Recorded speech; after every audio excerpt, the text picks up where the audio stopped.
dah kerjaan gak ada habis-habisnya. Udah yang depan dibersihin, yang belakang berantakan. Yang belakang dirapiin, yang di sini pada kotor yang dalam. Ampun dah. Mentang-mentang sih saya pembantu. Kerjaan ngantri kayak orang yang ngambil artis. Bangku orang kaya gak pernah bersih. Bayangin aja. Tiap hari saya bersihin gak rapi-rapi. Kotor lagi. Coba ini. Begini nih. Kalau orang dapat duitnya kagak sah begini. Kadang-kadang ngakalin nyari duitnya. Mau gimana mau bersih. Kan dimulai dari diri sendiri. Tuh, kotor lagi. Waduh dah. Kurang sabar saya. Bisa bunuh diri. Begini dah, kalau nasib orang bodoh, makanan orang pintar. Nyesalnya belakangan. Tapi dari gimana-mana juga, saya rada senangnya begini. Juragan yang laki saya orangnya baik, kali. Emang kalau yang perempuan mah ampun. Kalau udah ngomel kayak bekasan orang ngawinin.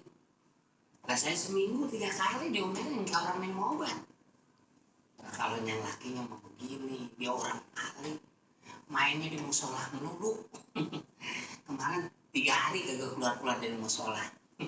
Saya samperin, saya pikir lagi dikir. Gak tau kita kunci. Kalau juragan saya yang laki mah bukan saya yang ngagulin ya, hebat-hebatin. Benar. Iya, kadang-kadang suka ajan di musola. Kadang-kadang belum waktunya ajan dia udah ajan. Makanya warga pada keluar. Habis dia diomelin satu kampung. Tapi biar begini mas, saya sebagai orang Betawi saya bangga. Bangganya kenapa? Pertama, Betawi sebagai penduduk inti orang Jakarta. Ibu kotanya Indonesia. Tuh, berarti kan dia dipilih sebagai ibu kota. Tuh, orang Betawi. Kedua, saya bukan ngomong sombong lagi. Orang Betawi rupanya secara tidak langsung ikut andil memberikan nama-nama di daerah. Tuh, udah bunyi kan? Nah ini juragan perempuan saya kayaknya mau datang. Kali kita dengerin aja dulu. Jadi kalau udah ngomel, bareng dah tuh ngomel.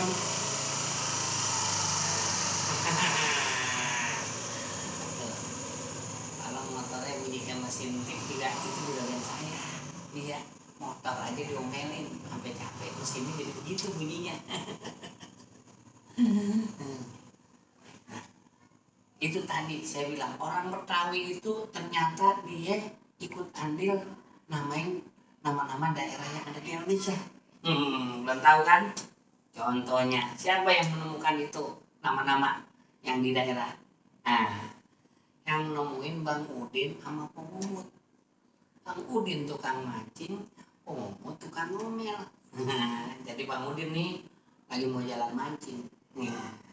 Begitu mau jalan mancing, habis bangun tidur, kelihatannya dia belum mandi, akhirnya Pemumut bilang gini, lu mau mana lu?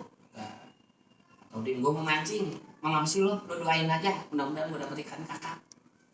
Mau mancing tuh Jember banget lo, kata tuh, kagak disangka, tahu-tahu namanya Jember. Itu yang namanya orang Betawi, ada di daerah Jawa namanya Jember. Terus dia mancing, cok, temannya bilang, lu udah ditenggakin tuh? Kagak, baru berbes. Orang Betawi juga yang namanya Brebes. Tuh, gak lama lagi begitu digendong dapat ikan lagi. Si Udin dapat ikan lagi. Kawannya bilang, lu dapat mulu, jangan-jangan lu ikan lu pakai pelet kali. Diem lu, irian lu. Rupanya irian juga orang Betawi yang namain. Tuh hebat orang Betawi. Tapi ngomong-ngomong, biasanya juragan saya jam segini udah takutnya dia bangun ya. Cukup dulu ya. Adiando mau nyuci dulu 3 bak.